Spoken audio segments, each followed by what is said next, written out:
La Russie est trop forte pour la Suède. Poutine doit cesser de menacer l'ensemble du continent européen et retirer ses soldats d'Ukraine. Et il ne s'agit pas que de paroles à propos de la Suède. Elle prend des mesures importantes qui suggèrent qu'elle renforce son armée au plus haut niveau depuis la guerre froide. La première étape concerne les défenses frontalières.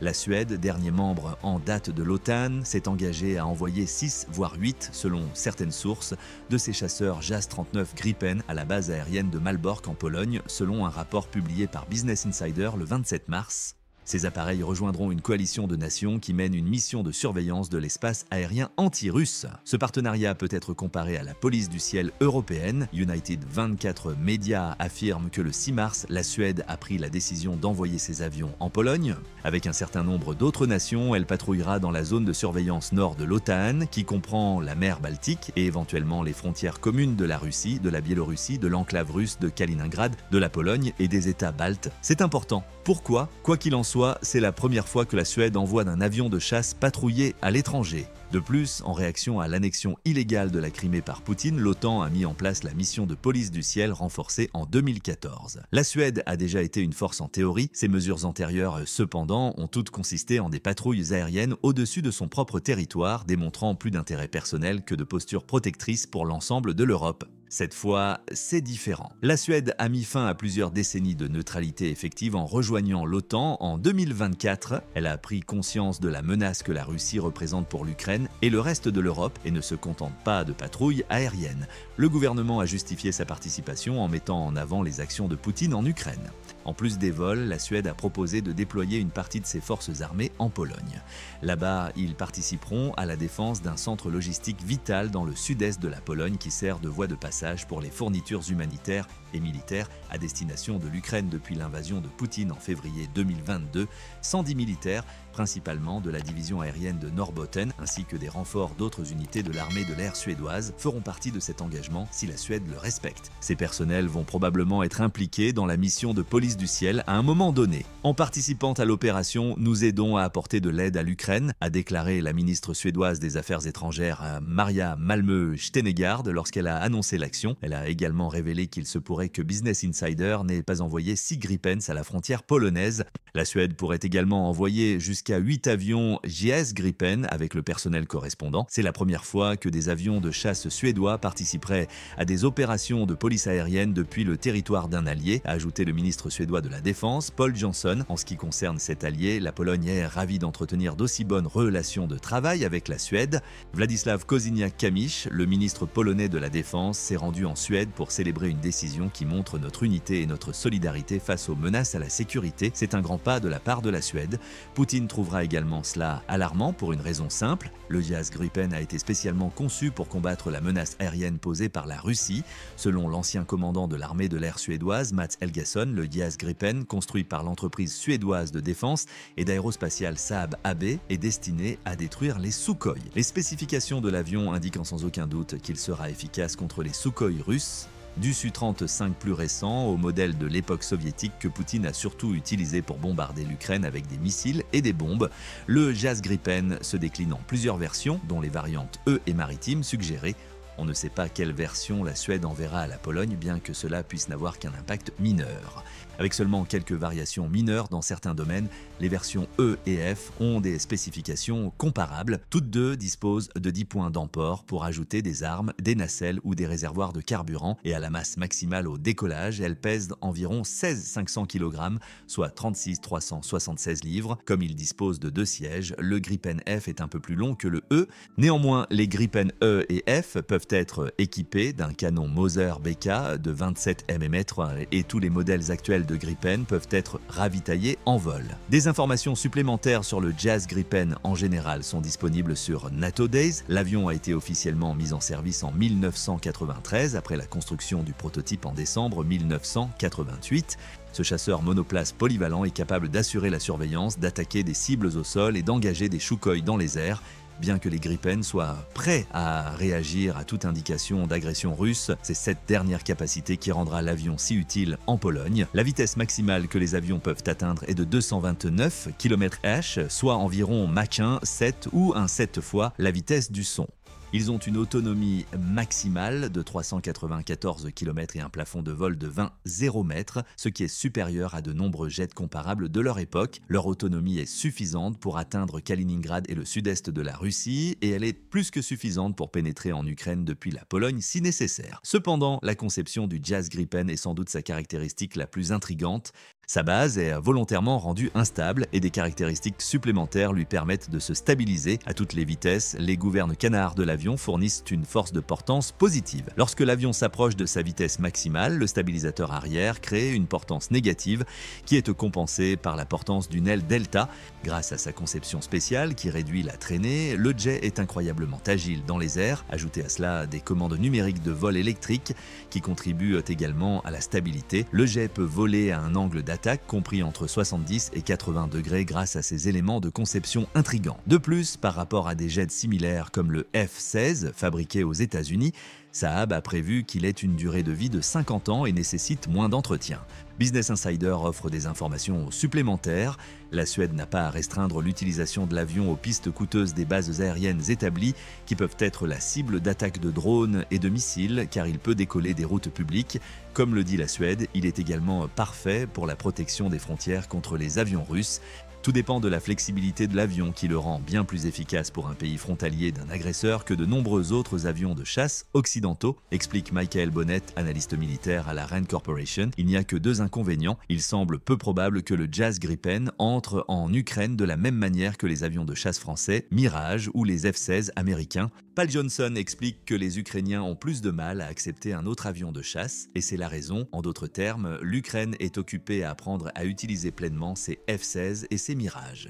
Les JAS Gripen sont plus adaptés à la défense des frontières et les envoyer maintenant ne ferait que compliquer les choses. Le deuxième inconvénient est simple, le JAS Gripen n'a pas encore été confronté au type d'action de combat qu'il rencontrerait si la Russie lançait une guerre totale contre l'OTAN, bien qu'il ait la maniabilité nécessaire pour gérer les deux. Il n'a pas eu à faire face aux bombes planantes destructrices de la Russie ni aux attaques persistantes de missiles et de drones. Est-il capable de gérer la tâche? L'avenir nous le dira. Pour l'instant, le déploiement par la Pologne d'avions JAS Gripen est un message adressé à Poutine. La Suède le surveille et sera prête si le dirigeant russe choisit d'étendre sa guerre au-delà de l'Ukraine. Et la situation de Poutine s'aggrave. La Suède ne se contente pas d'envoyer des JAS Gripen en Pologne. En réalité, il ne s'agit que d'un élément mineur d'une stratégie suédoise de réarmement plus large qui est essentiellement une réaction directe à l'agression de Poutine. Une augmentation significative des dépenses de défense est la première étape de ce plan. Selon un rapport publié par United 24 le 27 mars, la Suède a l'intention de porter ses dépenses de défense à 3,5% du PIB d'ici 2030. Cela démontre à quel point la Suède prend au sérieux la menace russe et représente un 5% de plus que les 2% recommandés par l'OTAN. Selon le groupe de la Banque mondiale, cela représente également un changement significatif dans les dépenses d'un pays qui a déployé des efforts pendant des décennies pour maintenir sa neutralité. Les années 1960 ont marqué la dernière fois où le budget de la défense de la Suède a été alloué au domaine qu'il suggère maintenant pour 2030. La nation a dépensé en moyenne entre 3,5% et 4% de son PIB pour la défense entre 1960 et 1968, atteignant un pic en 1963 avant d'entamer un déclin qui a duré des décennies. La Suède a progressivement réduit ses dépenses à environ 2,9% du PIB dans les années 1970. Bien que toujours supérieure à l'objectif actuel de l'OTAN, la somme dépensée est bien inférieure à ce qu'elle était en 1960. À partir de là, il a continué à baisser. La Suède allouait 2,5% de son PIB à l'armée en 1990. Par la suite, les dépenses ont chuté à 1,5% du PIB en 1995 et bien qu'elles aient quelque peu augmenté dans les années 1990, elles n'ont jamais atteint à nouveau 2%. La Suède n'allouait que 1% de son PIB à l'armée en 2011. Étant donné que Poutine avait déjà envahi l'Ukraine pendant un an, même l'augmentation à 1,5% en 2023 était encore bien inférieure à ce que le pays devrait payer. Le revirement sera rapide. En 2024, la Suède avait déjà dépassé l'objectif de l'OTAN l'année de son adhésion à l'Alliance de défense, portant ses dépenses à 2% du PIB. Selon son plan pour 2030, si les pays de l'OTAN n'augmentent pas simultanément leur budget de défense, la Suède se classera parmi les pays de l'Alliance qui dépensent le plus en proportion de leur PIB. De plus, en demandant à l'OTAN d'augmenter son objectif de 2%, la Suède rappelle effectivement aux autres membres du groupe qu'ils doivent intensifier leurs efforts. Le Premier ministre suédois Ulf Kristersson a déclaré « Nous faisons notre part pour faire pression en faveur d'une augmentation de ce seuil lors du sommet de l'OTAN à La Haye ». Quel est l'objectif de cette injection de fonds militaires? La Suède a l'intention de moderniser son armée actuelle pour environ 30 milliards de dollars qu'elle compte payer en recourant à des emprunts, selon United 24. La Suède prévoit également d'investir 5 milliards de dollars dans de nouvelles armes en 2025, telles que des systèmes de défense aérienne, des drones, des roquettes, des munitions et des équipements de protection. Toutes ces nouvelles armes devraient être livrées entre 2026 et 2028. En outre, la Suède dépensera 9,5 milliards de dollars pour faire face aux menaces hybrides, le type de guerre que la Russie utilise actuellement contre l'Europe. La majorité des fonds, selon le Barents Observer, sera utilisée pour renforcer les capacités de 3 agences, les gardes-côtes suédois, l'Agence suédoise des urgences civiles et l'Agence de défense psychologique, afin de lutter contre les cyberattaques russes et les menaces de guerre électronique dans le domaine maritime. Ces 3 agences recevront des équipements, mais ce n'est pas tout. La Suède s'est engagée à envoyer plus d'aide militaire à l'Ukraine que jamais auparavant, en plus d'augmenter le budget de la défense du pays. Elle avait déjà apporté une contribution importante, selon les bureaux du gouvernement suédois. Entre février 2022 et le 14 mars 2025, la Suède a envoyé environ 9 milliards de dollars à divers programmes visant à aider l'Ukraine. En outre, elle s'est jointe aux États-Unis et à l'UE pour imposer des sanctions à la Russie. Selon Evershed Sutherland, l'UE et l'ONU décident que de ces mesures, de sorte que la Suède se contente essentiellement de suivre l'exemple de l'UE et d'imposer 234 sanctions aux soldats de Poutine depuis le début de son invasion.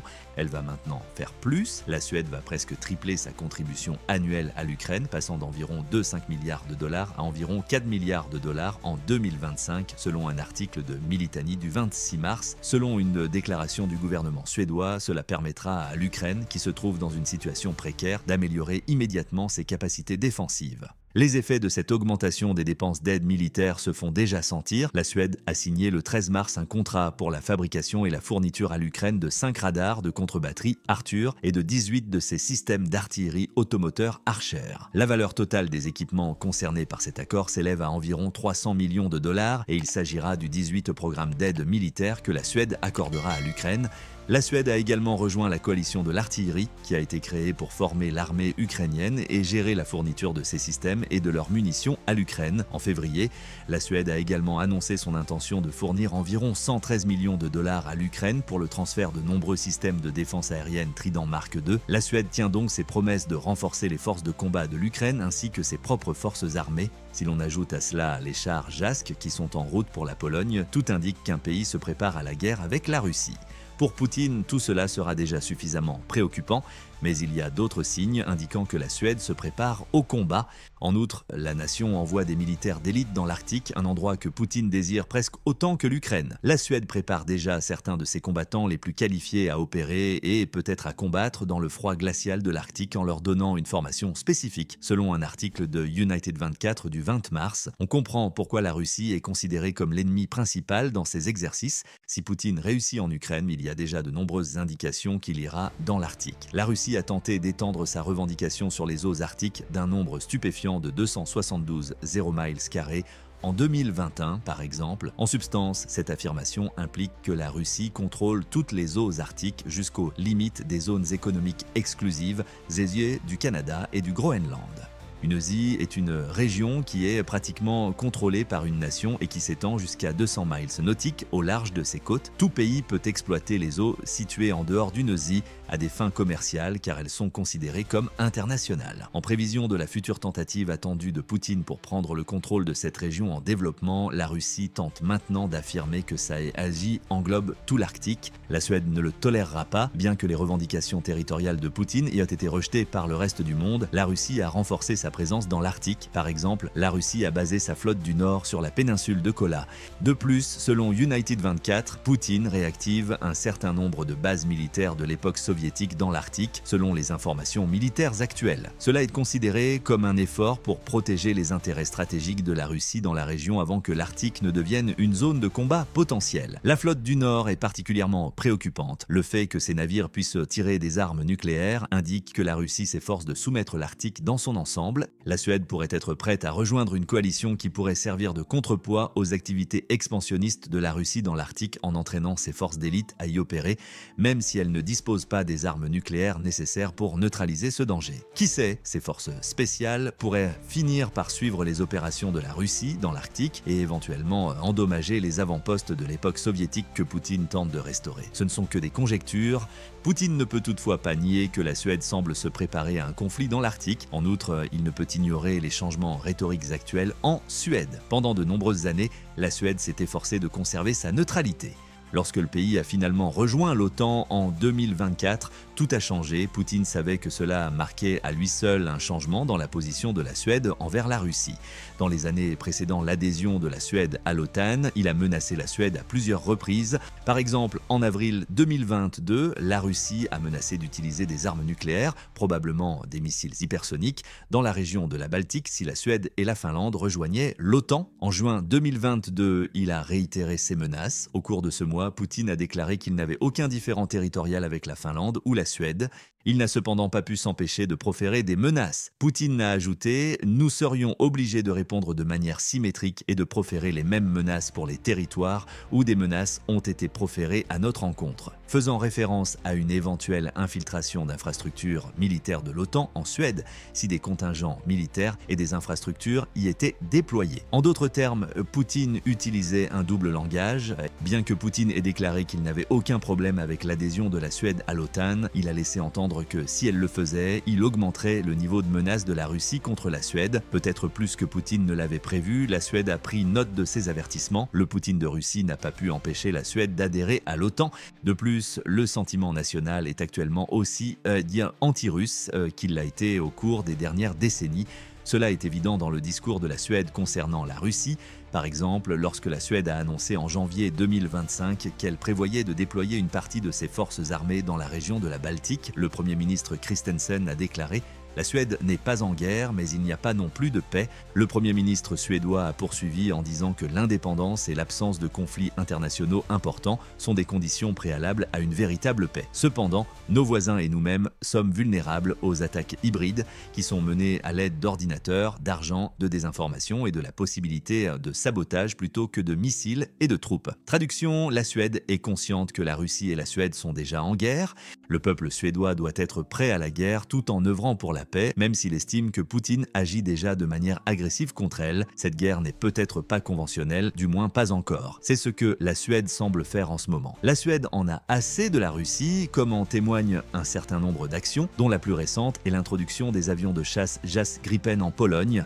Tout en aidant ses amis à faire de même, elle renforce ses défenses frontalières. La Suède se prépare à augmenter son budget de défense plus qu'elle ne l'a fait depuis les années 1970 et à accroître son aide à l'Ukraine, la nation la plus directement impliquée dans l'opposition à l'expansionnisme de Poutine. En outre, la Suède se prépare à un avenir où elle sera en guerre avec la Russie, comme en témoigne sa rhétorique actuelle et ses préparatifs dans l'Arctique. Maintenant, la question est la suivante. Pensez-vous que tous ces développements en Suède dissuaderont Poutine ? Veuillez partager vos réflexions dans la section des commentaires, ainsi que vos réflexions sur le déploiement par la Suède de JAS-39 Gripen en Pologne. De plus, n'oubliez pas de vous abonner à Military Show pour obtenir des commentaires sur tous les événements les plus récents dans le cadre des préparatifs en cours de l'Europe en vue d'un éventuel conflit futur avec la Russie.